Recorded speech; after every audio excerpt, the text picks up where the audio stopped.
तो योगा जो है वो सिर्फ एक डेफिनेशन एक्सप्लेन नहीं कर रही है, बल्कि सारी डेफिनेशंस का जो यूनियन है यहाँ पर, वो आप लोग अगर समझ जाएंगे तो आप लोग जान जाएंगे कि योगा का असली मतलब क्या होता है।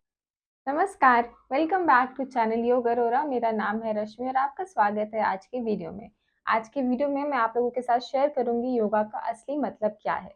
जैसे कि हम लोग बहुत सुनते हैं कि योगा जो है वो एक एक्सरसाइज है, फिजिकल एक्टिविटी है, बट मैं आप लोगों के साथ योगा के जो स्टैंडर्ड डेफिनेशंस हैं, जो कि हमारे स्क्रिप्चर्स में से आ रहे हैं, जैसे कि भगवद गीता में से, पतंजलि योगा सूत्रास में से, उपनिषद में से, तो वो सब डेफिनेशंस क्या हैं, वो क्या कहती हैं कि योगा क्या है, ये मैं आप लोगों के साथ आज शेयर करूंगी।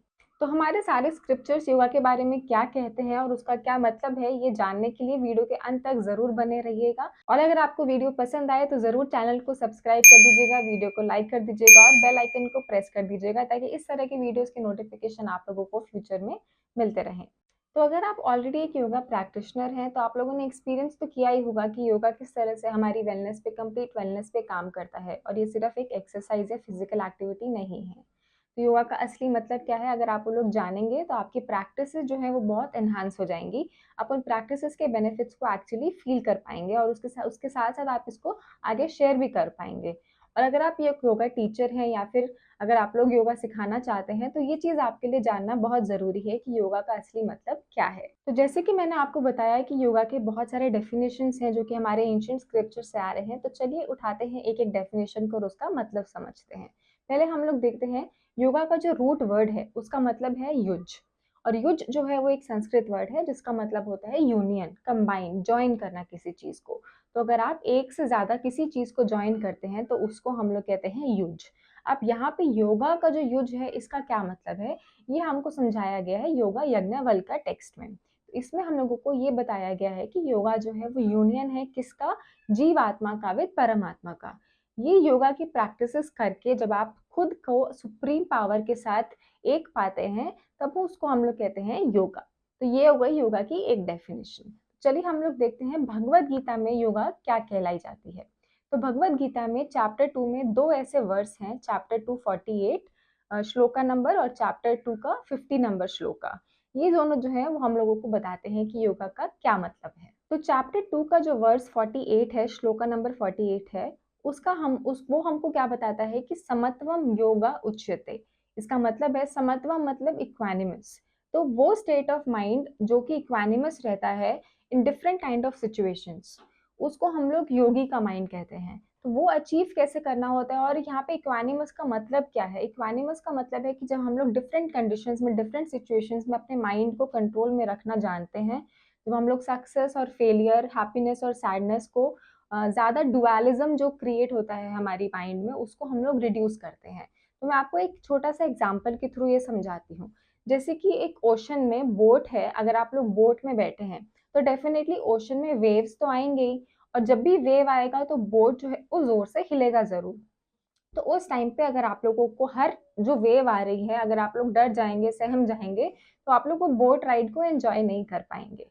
और अगर आप ओशन से एक्सपेक्ट करेंगे कि वहां पर कोई वेव्स ही ना हो, वो एकदम प्लेन चले ऐसा, तो फिर वो ओशन ही नहीं रहेगा। तो जो ओशन की नेचुरल प्रॉपर्टी है, वो जो है आप उसके अगेंस्ट एक्सपेक्ट कर रहे हैं वहां पे। तो हम अगर अपने माइंड को ये कन्विंस करेंगे कि हाँ हम ओशन में है, यहाँ पर वेव जो है वो एक्सपेक्टेड है, और वेव से होने से बोट में हल्का सा हलचल होगी ही। तो अगर हम लोग अपने माइंड को इस तरह से कन्विंस करें, ट्रेन करें, तो हम लोग उस वेव से घबराना बंद कर देंगे और हम लोग उस बोट राइड को अच्छे से एंजॉय कर पाएंगे। अब इसी चीज को आप अपने लाइफ के साथ रिलेट कर सकते हैं। जो ओशन है वो लाइफ है, और जो वेव्स हैं वो डिफरेंट तरह की प्रॉब्लम्स हैं, सिचुएशंस हैं जो हमारी लाइफ में क्रिएट होती हैं, जो कि अप्स एंड डाउन्स हैं। अगर हम लोग हर नेगेटिव सिचुएशन को हटाने की कोशिश करेंगे अपनी लाइफ से, उसको सॉल्व करने की कोशिश करेंगे, तो हम कभी भी लाइफ को एंजॉय नहीं कर पाएंगे। अगर हम लोग एक्सेप्ट कर लेंगे कि हाँ ये अप्स एंड डाउन्स जो है वो लगे रहेंगे, आज डाउन है तो कल अप भी आएगा, then only we will be in a equanimous state. तभी हम लोग अपनी लाइफ को अच्छे से एंजॉय कर पाएंगे। और यही जो है वो भगवद गीता में योगा की डेफिनेशन बताई गई है। सेकेंड डेफिनेशन जो कि चैप्टर 2 का ही श्लोक नंबर 50 है, वो हमको ये बताता है कि योगः कर्मसु कौशलम। इसका मतलब है that yoga is skill in action. अब आप लोग जो भी अपनी लाइफ में एक्शंस कर रहे हैं, कर्म कर रहे हैं, अगर आप उसको स्किलफुली करेंगे, उसको अपनी प्योर माइंड के साथ करेंगे, विदाउट एनी नेगेटिव इंटेंशंस और मोटिव बिहाइंड दैट, तो जो हम लोग इसको कहते हैं कि हम धर्म फॉलो कर रहे हैं, अपनी योगा फॉलो कर रहे हैं। अब मैं इसको आप अगेन एक छोटे से एग्जाम्पल के साथ समझाती हूँ। जैसे कि फॉर एग्जाम्पल एक सर्जन है, बेस्ट सर्जन है इंडिया का, और मे बी कहीं का भी बेस्ट सर्जन है। अगर हम लोग उसको कोई भी सर्जरी में वो जाता है तो वो हमेशा एक अच्छी सर्जरी करके आता है। हो सकता है कभी-कभी उसकी सर्जरी हमेशा पास ना हो, कभी-कभी ऐसा भी हो कि सर्जरी फेल हो जाए। तो अगर सर्जरी फेल होगी तो वो डॉक्टर अपनी स्किल्स पे भरोसा करता है, वो उस चीज़ का गिल्ट लेके नहीं बैठेगा कि मेरे से आज ये सर्जरी गलत हो गई या मेरे से आज ये सर्जरी में मैं इस इंसान को बचा नहीं पाया, सक्सेसफुल नहीं हुई करके। बिकॉज़ ही अंडरस्टैंड्स कि दिस हैपेंस, राइट? बट अगर ऑपरेशन टेबल पे उस सर्जन का बच्चा हो करके, लेकिन उस टाइम पे क्या होगा, वो सर्जन जो है वो ओवर पावर, उसकी जो इमोशंस हैं, उसकी जो अटैचमेंट है रिजल्ट के साथ, वो ज़्यादा बढ़ जाएगा और वो उस टाइम पे अपनी स्किल्स का यूज़ नहीं कर पाएगा। तो इस एग्जाम्पल से आप ये समझ सकते हैं कि अगर हम लोग अटैचमेंट, अगर हमारे माइंड में बहुत अटैचमेंट है किसी भी चीज़ को लेके, उस चीज़ के रिजल्ट को लेके, तो हम अपने एक्शंस को स्किलफुली नहीं कर पाएंगे। जो कि हमारे पास स्किल्स है उस चीज़ के लिए, लेकिन हम तब भी उसको नहीं कर पाएंगे।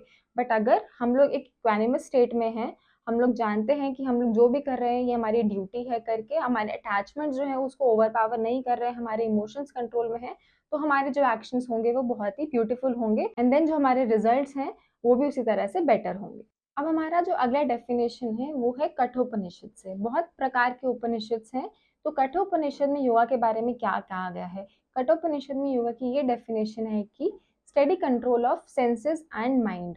जब हम लोग अपने माइंड को और हमारे सेंसेस को कंट्रोल करना स्टेडीली, मतलब कंसिस्टेंटली हम लोग उसको कंट्रोल में रख पाए, तो उस प्रैक्टिस को, उस आर्ट को जो है वो योगा कहा जाता है। अब उसको कैसे करना है वो एक अलग टॉपिक है डिस्कशन का, बट जो डेफिनेशन है कि योगा जो है वो एक आर्ट है जिसमें आप लोग अपने माइंड को और अपनी सेंसेस को जो है वो कंट्रोल में रख सकते हैं।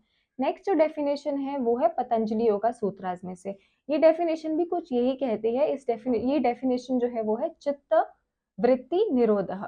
चित्ता मतलब माइंड, वृत्ति मतलब जो माइंड के हमारे थॉट्स हैं, और निरोधः मतलब उसको कंट्रोल करना। जैसे कि अगर आपको हेडेक है, आप डॉक्टर के पास जाते हैं, तो डॉक्टर ये तो नहीं बोलता है कि अपना सर ही कटवा लीजिए या अपना हेड ही हटा लीजिए, जिससे आपका हेडेक खत्म हो जाएगा। तो हमारी प्रॉब्लम ये है कि हमारा जो माइंड जो है वो हमारे कंट्रोल में नहीं रहता है। अब अपने माइंड को तो हम लोग नहीं हटा सकते, उसको बंद नहीं कर सकते, क्योंकि जो बट हमारे माइंड में जो थॉट्स हैं, अगर हम लोग उसको कंट्रोल करना जो है वो सीख लें, हमारा जो प्रॉब्लम है वो सॉल्व हो जाएगा। तो पतंजलि योगा सूत्रास में भी हम लोगों को यही बताया गया है कि चित्त वृत्ति निरोधः, अपने माइंड के थॉट्स को कंट्रोल करने की आर्ट को, की प्रैक्टिस को जो है वो योगा कहा जाता है। योगः चित्त वृत्ति निरोधः। अब अलग अलग प्रकार की वृत्तिज हैं योगा सूत्रास में, हम लोगों को डिटेल में ये भी बताया गया है कि किस किस प्रकार की वृत्ति है, उसको आप कैसे कंट्रोल कर सकते हैं। अगेन वो एक अलग टॉपिक है डिस्कशन का, बट आप इससे ये जान सकते हैं कि योगा जो है वो एक एक्सरसाइज ही नहीं है। योगा से आप अपने माइंड को, अपने थॉट्स को भी कंट्रोल कर सकते हैं। And last and the most beautiful definition of yoga is from yoga Vashishtha, जहाँ पर हमको योगा वशिष्ठ ने ये बताया है कि हमारे मन को प्रसन्न करने की जो टेक्निक है उसको हम लोग योगा कहते हैं। मनः प्रशमन उपायः योगः। तो वो तरीका जिससे आप अपने मन को प्रसन्न कर पाए, अपने माइंड को जो है वो काम डाउन कर पाए, उस प्रैक्टिस को जो है योगा कहा जाता है। तो अगर आप लोग जानना चाहते हैं कि ये प्रैक्टिसेस कैसे की जाती हैं, किस तरह से अपने माइंड को कंट्रोल में किया जाता है, किस तरह से अपने थॉट्स को जो है कंट्रोल में किया जाता है, तो आप लोग अपने क्वेश्चंस जो है मुझे कमेंट बॉक्स में भी शेयर कर सकते हैं। तो ये जो मैंने आप लोगों के साथ डिफरेंट डेफिनेशंस शेयर करी फ्रॉम एंशिएंट स्क्रिप्चर्स, अगर आप देखें तो यहाँ पर कहीं भी आसना की या फिजिकल हेल्थ की बात नहीं की गई है, rather it is focusing more on your complete overall being, specifically focusing on your mental health and on your activities, day to day activities, your lifestyle. तो योगा जो है वो सिर्फ एक डेफिनेशन एक्सप्लेन नहीं कर रही है, बल्कि सारी डेफिनेशंस का जो यूनियन है यहाँ पर, वो आप लोग अगर समझ जाएंगे तो आप लोग जान जाएंगे कि योगा का असली मतलब क्या होता है। अगर आप लोगों को ये वीडियो अच्छा लगा और इस तरह की और वीडियोस आप लोग देखना चाहते हैं तो कमेंट बॉक्स में ज़रूर शेयर कीजिएगा और चैनल को ज़रूर सब्सक्राइब कर दीजिएगा। Thank you for watching this video. Stay healthy and stay happy.